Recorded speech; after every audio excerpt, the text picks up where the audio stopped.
नमस्कार, मैं छत्तीसगढ़ अखबार के यूट्यूब चैनल इंडिया आजकल के स्टूडियो से सुनील कुमार। हिंदुस्तान में करीब पौन सदी पहले एक मामला हुआ था, बहुत पुराना। मुंदड़ा कांड कहते थे। हरिदास मुंदड़ा नाम का एक कारोबारी था, शायद कोलकाता का था, कलकत्ता कहते थे उस समय। उसने एलआईसी के साथ कुछ जालसाजी धोखाधड़ी की और एलआईसी के पैसे से अपने डूबती हुई कंपनियों को बचाया था। उसमें शायद टीटी कृष्णामाचारी मंत्री को, नेहरू कैबिनेट के मंत्री को इस्तीफा भी देना पड़ा था। वित्त मंत्री थे नेहरू कैबिनेट में। नेहरू साफ सुथरे, बिना कालिख लगे हाथों वाले थे, लेकिन उनके वित्त मंत्री को इस्तीफा देना पड़ा था क्योंकि एलआईसी जीवन बीमा निगम, उसके पैसों से इन्होंने अपनी डूबती कंपनियों को बचाया था। हरिदास मुंदड़ा कोलकाता के थे शायद ये। वहां से लेकर अभी तक आज इस पे मैं बोल इसलिए रहा हूं कि सबसे ताजा मामला जो सामने आया है, सबसे ही ताजा, वो आया है पवन रुइया का। अब रुइया सरनेम हो सकता है आपको ध्यान नहीं होगा, लेकिन मैं इतना कह सकता हूं कि मुंदड़ा सरनेम जो है वो तो शायद मारवाड़ी, शायद माहेश्वरी सरनेम होगा। रुइया सरनेम भी कुछ ऐसा ही होगा, सवर्ण सरनेम होगा। थोड़ा ध्यान से सुनिएगा। भारत में धर्म और जाति के चर्चा के बिना कुछ पूरा नहीं होता है। तो पवन रुइया का ताजा मामला ये है कि इनकी कंपनियां जो हैं डूबती चली गई हैं एक एक करके, और ये अरबपति थे। कंपनियां डूबती चली गई तो इन्होंने लोगों को धोखा दे के पैसा जुटाने का एक साइबर क्राइम, साइबर फ्रॉड चालू कर दिया। साइबर फ्रॉड 2300 करोड़ रुपए के साइबर फ्रॉड में अभी 1 अप्रैल को गिरफ्तारी हुई है पवन रुइया की। 1 अप्रैल को गिरफ्तारी हुई है, अप्रैल फूल नहीं है, सही खबर है। इसकी फैक्ट्रियां जो है बंगाल की शान कही जाती थी, और अब ये 2300 करोड़ रुपए का हाईटेक साइबर और क्रिप्टो फ्रॉड करते हुए बैंक को धोखा वोखा तो खैर कारोबार में, व्यापार में चलते रहता है। बहुत सारे लोग देते हैं धोखा, कई लोग सच में भी डूब जाते हैं। बहुत सारे लोग अपनी ही डूबी हुई कंपनी को किसी और नाम से बैंक से औने पौने अवन्नी चवन्नी में खरीद लेते हैं। ऐसा कई तरह का चलते रहता है। लेकिन कंपनियां डूब गई हैं, अब उभरने का कोई आसार नहीं है, तो चुपचाप दिवाला निकाल के बैंक के मुकदमे का सामना कर लेते। उसके बजाय ये पवन रुइया जो हैं, बड़ी बड़ी कंपनियां थी इनकी नामी गिरामी, ये साइबर फ्रॉड करने लगे। फर्जी पूंजी निवेश जुटाने के लिए, लोगों को धोखा देने के लिए एप्लीकेशन बनाकर और क्रिप्टो करेंसी का एक रैकेट ये चलाकर, यानी ये फुल फ्लेजेड साइबर मुजरिम बन गया पवन रुइया, एक सबसे बड़ा कारोबारी देश का। आप ये समझ लीजिए कि इसने कोलकाता या अपना हेडक्वार्टर महानगर छोड़कर ये जामताड़ा के गांव में जाके सेटल हो गया, जहां से मोबाइल फ़ोन पे ये फ्रॉड कर सकता है पवन रुइया। तो कहाँ है एक पुराना पौन सदी पहले मुंदड़ा, कहाँ पे ये पवन रुइया। मैं थोड़ा हैरान होता हूँ कि इंसान को जिंदा रहने के लिए कितना पैसा लगता है, और मान लीजिए आपका कारोबार नहीं चला, नुकसान में आ गए, तो जुर्म करना जरूरी थोड़ी है। जुर्म की क्या ज़रूरत है। मैं अभी मेरे वीडियो फोटोग्राफर एडिटर बात कर रहा था इस सब्जेक्ट पे कमरे में कि किस सब्जेक्ट पे क्या किया जाए, तो ये पवन रुइया के केस पे चर्चा कर रहे थे। तो उन्होंने कहा मुझको कि अब लोगों की लाइफ स्टाइल महंगी हो जाती है, तो उसका पैसा कहाँ से लाएंगे। तो मैंने कहा लाइफ स्टाइल महंगी हो जाती है तो सस्ती भी की जा सकती है। अगर आप घाटे में आ गए हो, धंधा मंदा हो गया है, तो लाइफ स्टाइल को ज्यों का त्यों जारी रखने के लिए आपका मुजरिम बनना जरूरी है क्या। एक सांबा एक कालिया इसको जुटा के आपका गिरोह बना के रामगढ़ को लूटना जरूरी है क्या।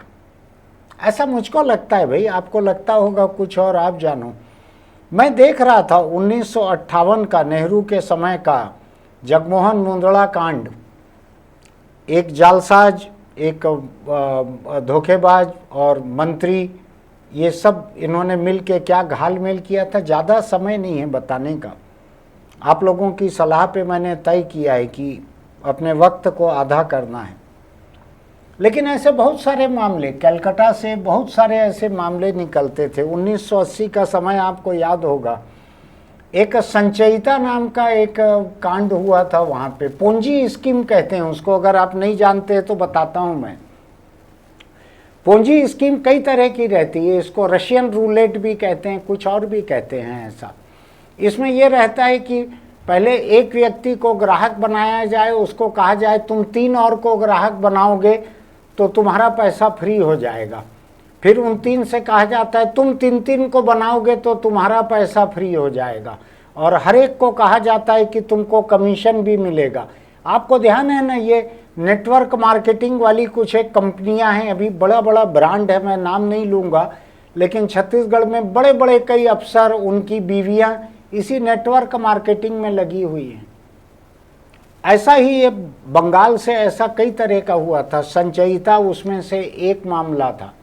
अब धीरे धीरे ये जो चेन स्कीम जो हैं, जो इस तरह से बढ़ाते हैं कि आखिरी में जाके तो डूबना तय है, तब तक जितने लोगों को बेवकूफ़ बना सको, 1 से 3, फिर उन 3 से 3 ऐसा आगे बढ़ते हैं।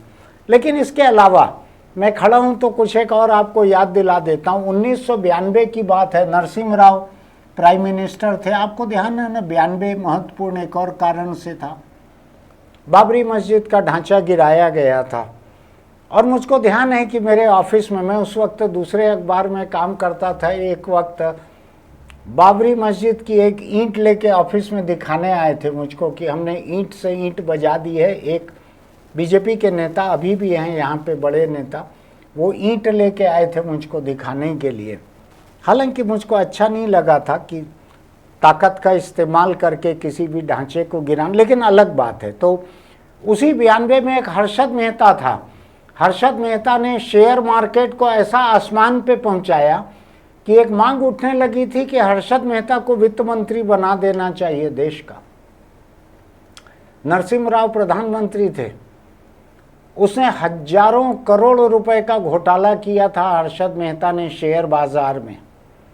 और उसका मास्टर स्ट्रोक, जो मास्टर स्ट्रोक कई तरह से इस्तेमाल होता है, किसी की मोनोपोली नहीं है। हर्षद मेहता का मास्टर स्ट्रोक ये था कि उसने बड़े बड़े सूटकेस लेकर प्रेस कॉन्फ्रेंस ली थी कि उसने नरसिम्हा राव को इस सूटकेस में ले जाकर 1 करोड़ रुपया दिया था। फिर हिंदुस्तान इस बहस में जुट गया था कि उस समय जो 100 रुपये का नोट था सबसे बड़ा 92 में, वो इसमें 1 करोड़ का नोट आ सकेगा कि नहीं आ सकेगा, ऐसा कुछ था। शेयर मार्केट में ऐसे कई लोग बाद में भी आए, कोई केतन पारख नाम का कोई आया, उसने भी कुछ ऐसा शेयर मार्केट को आसमान पे पहुंचा दिया था। वो किस कंपनी की तरफ देख रहा है, क्या कर रहा है, उसको लेके बहुत चलते रहता था। केतन पारख भी ऐसा बड़ा था। और भी एक सत्यम घोटाला हुआ था, आपको याद होगा। फिर सबसे खूबसूरत घोटाला जो था विजय माल्या का था, जिसका कैलेंडर जो रहता था किंगफिशर ब्रांड की, उसकी बियर रहती थी, उसका हवाई जहाज रहता था, और खूबसूरत मॉडल्स के साथ वो समंदर के किनारे कैलेंडर का फ़ोटो शूट करवाते लगे रहता था, और बोट में खूबसूरत मॉडल्स के कमर में हाथ डाले हुए फ़ोटो खींचते रहती थी उसकी। तो ऐसा विजय माल्या ये भी करीब 9,000 करोड़ रुपए का, और ये पार्लियामेंट भी पहुंच गया था, राज्यसभा भी पहुंच गया था। आप पता लगाइएगा किसकी मेहरबानी से। तो राज्यसभा से निकल के अरुण जेटली से बात करते हुए, चलते चलते अरुण जेटली से बात की, कहा बैंक वालों को बोलो मेरे से बात करके निपटा लें मामले को, और देश छोड़ के चले गया। संसद से निकला, देश छोड़ के चले गया, आज तक नहीं लौटा। थोड़ा पता लगाइएगा कौन लोग थे जिन्होंने विजय माल्या को संसद में भेजा था। ताजा मामला है नीरव मोदी और मेहुल चौकसी का। पंजाब नेशनल बैंक के 14,000 करोड़ रुपए कि धोखाधड़ी जालसाजी करके हीरे का कारोबार बताकर, सस्ते हीरे महंगे में दिखाकर, आयात निर्यात स्टॉक क्या क्या नहीं किया नीरव मोदी और मेहुल चौकसी ने। ये लोग भी विदेश विदेश में कहीं बसे हुए हैं। मेरे ख्याल से खूबसूरती वगैरह जो है, जो विजय माल्या के आसपास रहती थी, ऐसा कुछ इनका भी होगा। मुझको अगर ठीक से ध्यान पड़ रहा है तो प्रियंका चोपड़ा इसकी मॉडल थी, नीरव मोदी के डायमंड ब्रांड की। जो चर्चा में कम आता है, लेकिन एबीजी नाम की एक कंपनी थी, उसका एक बंदरगाह का घोटाला हुआ था 22,000 करोड़ रुपए का। ये बैंक का फ्रॉड सबसे बड़ा है देश का। ऋषि अग्रवाल नाम का व्यक्ति था। अभी बीच में ऊपर मैं नाम बतलाना भूल गया कि आपको एक बार फिर बतला देता हूँ। हर्षद मेहता, केतन पारख, रामलिंगा राजू, विजय माल्या, नीरव मोदी, मेहुल चौकसी और अब ऋषि अग्रवाल पे हम आते हैं। 22,000 करोड़ रुपए का शिपयार्ड घोटाला था इसका। भारत का बैंकिंग घोटाला सबसे बड़ा है, इस पे चर्चा थोड़ा कम होती है। एक और बतलाता हूं आपको, बहुत बढ़िया। कोचर और धूत, धूत जो है सरनेम है, ये धूर्त नहीं है, धूत है। इनकी बड़ी बड़ी कई कंपनियां हैं। तो धूत को आईसीआईसीआई से कर्ज देने के लिए चंदा कोचर एक थी, वहां पे भारतीय बैंकिंग में सबसे ऊपर पहुंचने वाली 2-3 महिलाओं में से एक थी। आईसीआईसीआई जो देश की एक सबसे बड़ी बैंक है, प्राइवेट बैंक, उसकी मुखिया थी चंदा कोचर। उसने इस धूत के सामने, जो बैंक का कर्जदार था, उसके साथ में मिलकर घोटाला किया और इस घोटाले के एवज में कुछ चंदा कोचर के एक पति भी थे।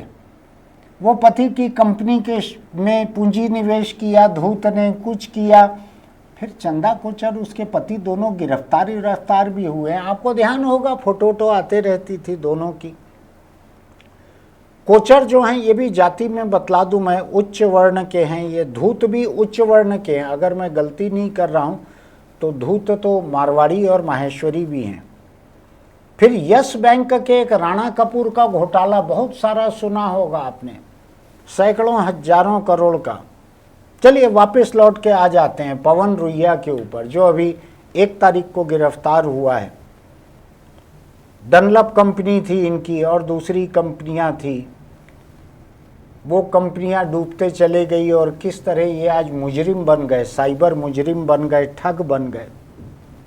तो मैं देखता हूं कि ये देश जो है, थोड़ा देखिएगा ध्यान से, सबसे बड़े जालसाज, सबसे बड़े धोखाधड़ी करने वाले, बैंक का सबसे बुरा दिवाला निकालने वाले, ये जितने लोग हैं, इनका नाम देखिए, इनका जाति नाम देखिए, इनका उपनाम देखिए, और इन्होंने जितने बड़े पैमाने पे, उधर अभी अब महाराष्ट्र वगैरह में मत देखना आप, जहाँ पे बैंक के रिकवरी नोटिस से थक के गांवों के छोटे छोटे से किसान खुदकुशी करते हैं, मत देखना उनको अभी आप, उधर देखने की ज़रूरत नहीं। अभी अपन किंगफिशर के कैलेंडर की मॉडल्स की खूबसूरती के बीच में हैं, डायमंड की खूबसूरती के बीच में हैं, लंदन में और बड़े बड़े केमेन आइलैंड और कहीं कहीं पे बसे हुए लोगों के बीच में हैं। अभी आप किसानों की खुदकुशी जैसी बात को याद मत करना। अब मैं देख रहा हूँ पौन सदी निकल गई है, इस पौन सदी में भी हिंदुस्तान में वही पैसे वाले लोग, वही उच्च वर्ण के लोग, वही ऊंची मानी जाने वाली, कही जाने वाली, समझी जाने वाली जातियों के बड़े बड़े कारोबारी, जैसा मेरे वीडियोग्राफर कह रहे थे कि अब वो महंगी लाइफ स्टाइल की आदत पड़ जाती है तो क्या करेंगे, क्या करेंगे? सस्ती लाइफ स्टाइल इस्तेमाल कर लें, छोटी कार में घूम लें, छोटे मकान में रह लें, जेल जाने से बचना है तो जुर्म क्यों करना?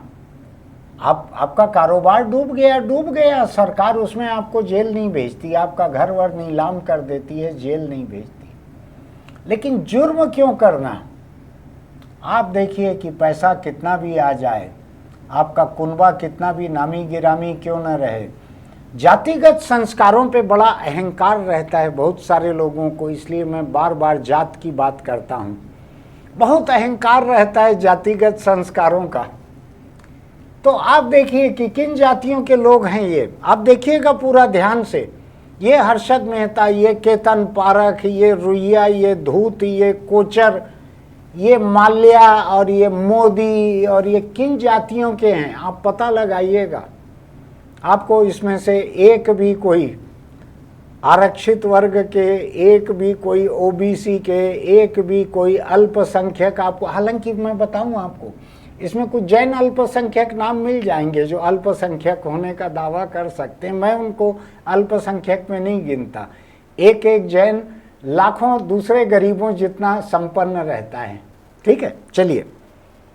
तो मैं बस केवल ये रुइया का जो ताज़ा मामला था इसको आपके सामने, आप घाटे में चले जाएं, दिवाला निकल जाए, बैंक ना कर्ज पटा सके, कोई बात नहीं, जुर्म मत कीजिए, मुजरिम मत बनिए।